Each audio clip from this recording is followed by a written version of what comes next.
Semoga kalian dalam keadaan sehat walafiat. Bertemu lagi dengan saya dalam mata pelajaran Bahasa Indonesia.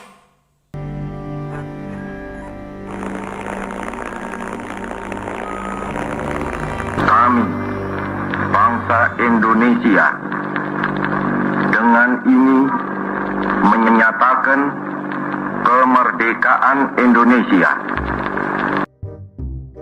Itulah dia, siapa lagi kalau bukan Soekarno. Lantang, berani, memproklamasikan kemerdekaan Indonesia. Atas jasa besarnya, ia lalu ditunjuk sebagai presiden pertama Republik ini. Tentu kalian mengenal sosok pahlawan bangsa Soekarno. Insinyur Soekarno adalah presiden pertama Republik Indonesia yang memiliki peran penting dalam memerdekakan bangsa Indonesia. Beliau bersama Muhammad Hatta merupakan sosok proklamator kemerdekaan Indonesia pada 17 Agustus 1945. Karena jasa dan pengaruhnya, tidak heran banyak orang yang menulis biografi tentang beliau. Pada video kali ini, kita akan belajar tentang mengenal biografi.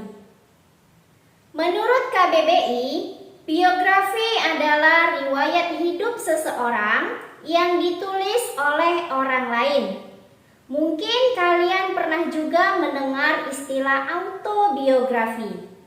Autobiografi adalah riwayat hidup pribadi yang ditulis sendiri. Itu dia perbedaan antara biografi dan autobiografi. Umumnya, dalam sebuah biografi termuat sejarah hidup seseorang sejak ia lahir hingga saat ini, bahkan sampai tokoh tersebut meninggal dunia. Siapa saja yang layak untuk dibuatkan biografi?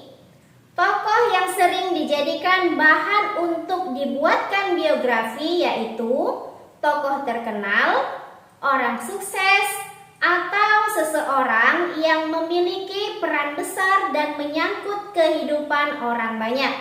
Contohnya pahlawan, negarawan, pengusaha, dan tentunya masih banyak lagi. Sebuah teks yang berbeda pastinya memiliki ciri yang berbeda. Sama halnya dengan biografi, tentu memiliki ciri khas juga. Apa saja ciri-ciri biografi? Kita akan membahas ciri-ciri biografi berdasarkan tujuan dan fungsinya. Ada 3 ciri teks biografi menurut tujuannya.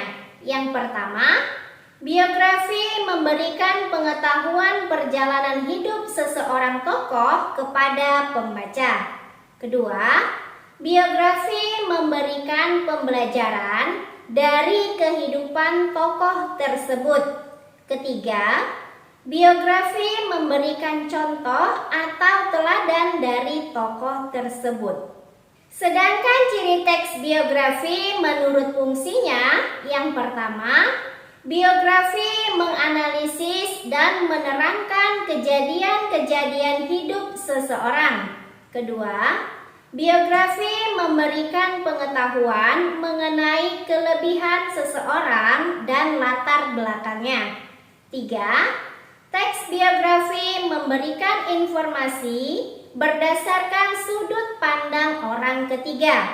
4. Biografi menuliskan informasi tertulis dengan data yang ada. 5. Biografi memberikan data pribadi yang terpercaya. Nah, selanjutnya kita akan mengidentifikasi ciri teks biografi berdasarkan isinya.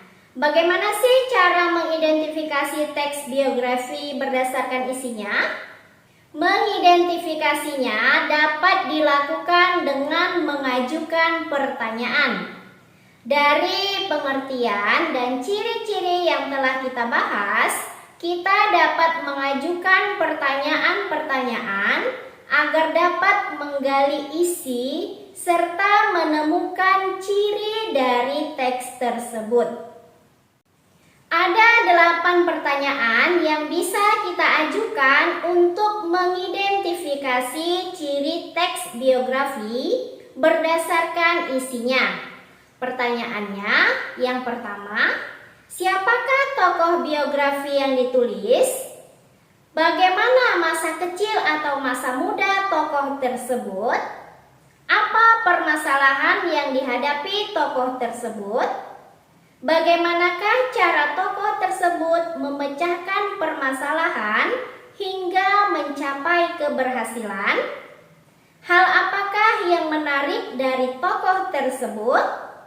Karya apakah yang telah dibuat tokoh tersebut? Hal apakah yang dapat diteladani dari tokoh tersebut? Dan apakah peranan tokoh tersebut sehingga ia layak dibuatkan biografi?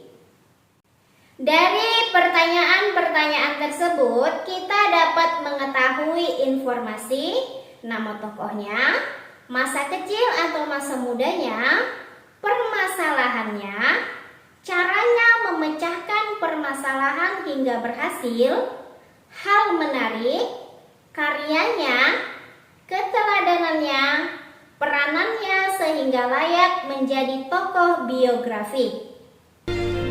Bapak Pendidikan Indonesia, sebutan yang akan terus dilekatkan kepada seorang pendidik bersahaja yang rela melepas jubah kebangsawanan agar bisa berbaur dan merakyat. Gagal menjadi dokter tidak lantas membuatnya hilang arah. Malah ia menemukan kekuatan baru dengan bersenjata, kertas, dan pena. Tulisan-tulisan Suwardi menarik perhatian 2 pemuda lainnya yang juga tengah membangun pergerakan, Dr. Cipto dan Douwe Dekker. Ketiga orang inilah yang kemudian bahu-membahu menyebarkan ide Indonesia Merdeka lewat partai politik pertama di Nusantara. Video tadi, ternyata ada banyak hal yang dapat kita kagumi dari seseorang. Melalui tokoh yang ditampilkan, kita dapat menemukan keistimewaan serta keteladanan dalam diri seorang tokoh. Dengan demikian, hal tersebut dapat menjadi teladan dalam kehidupan kita. Seperti yang sudah saya singgung sebelumnya, seorang tokoh yang ditampilkan dalam biografi pastilah tokoh yang terkenal, sukses, ataupun seseorang yang memiliki peran besar dan menyangkut kehidupan banyak orang. Dengan kata lain, pastilah ada karakter unggul di dalamnya. Penulis biografi memiliki 2 cara yang berbeda untuk menampilkan karakter unggul tokoh tersebut. Cara apa sajakah yang digunakan? Terdapat 2 pola penyajian karakter unggul tokoh pada biografi, yaitu secara langsung dan tidak langsung. Perhatikan contoh kutipan berikut ini.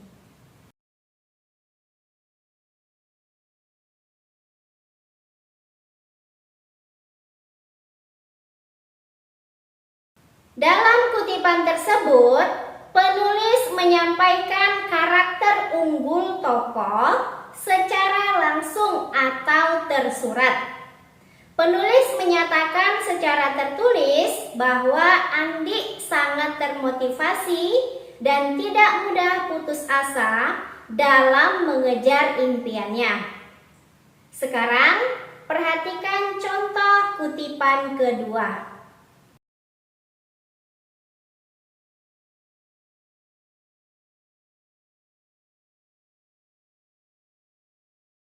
Pada contoh kutipan yang kedua, penulis tidak secara langsung menyebutkan bagaimana karakter unggul tokoh. Penulis menyajikan karakter unggul tokoh dengan mendeskripsikan hal-hal apa saja yang dilakukannya. Pendeskripsian tersebut yang dapat membuat pembaca menyimpulkan karakter unggul tokoh biografi tersebut. Muhammad Hatta lahir dari pasangan Muhammad Jamil dan Siti Saleha yang berasal dari Minangkabau. Ia lahir dengan nama Muhammad Attar pada tanggal 12 Agustus 1902. Ayahnya meninggal pada saat ia masih berumur 7 bulan.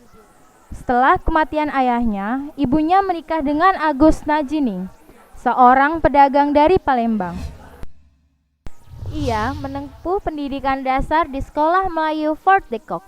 Kutipan yang tadi kalian dengarkan merupakan salah satu bagian dari teks biografi. Bagian tersebut merupakan pengenalan tokoh. Unsur biografi apakah itu? Umumnya terdapat 3 bagian dalam bangunan sebuah teks biografi: orientasi, kejadian penting, dan reorientasi. Saya akan menjelaskan satu persatu. Yang pertama, orientasi. Orientasi merupakan bagian pengenalan tokoh. Bagian ini berisi gambaran awal tokoh atau pelaku dalam teks biografi. Informasi yang umumnya ditampilkan pada bagian orientasi berkenaan dengan jawaban atas pertanyaan siapa, kapan, dan di mana. 2. Kejadian penting. Bagian ini berisi segala peristiwa atau kejadian yang dialami tokoh yang disusun secara kronologis. Hal-hal yang dipaparkan dalam bagian ini adalah kejadian utama, yaitu masalah yang dihadapi dalam mencapai tujuan atau cita-citanya. Yang ketiga, reorientasi. Bagian ini berisi komentar evaluatif atau pernyataan simpulan mengenai rangkaian peristiwa. Bagian reorientasi dapat juga berisi pandangan penulis terhadap tokoh yang telah diceritakan sebelumnya. Bagian ini disebut juga bagian penutup. Reorientasi bersifat opsional, artinya boleh ada, boleh juga tidak. Demikian materi kita pada video kali ini. Sampai bertemu pada video selanjutnya. Wassalamualaikum warahmatullahi wabarakatuh.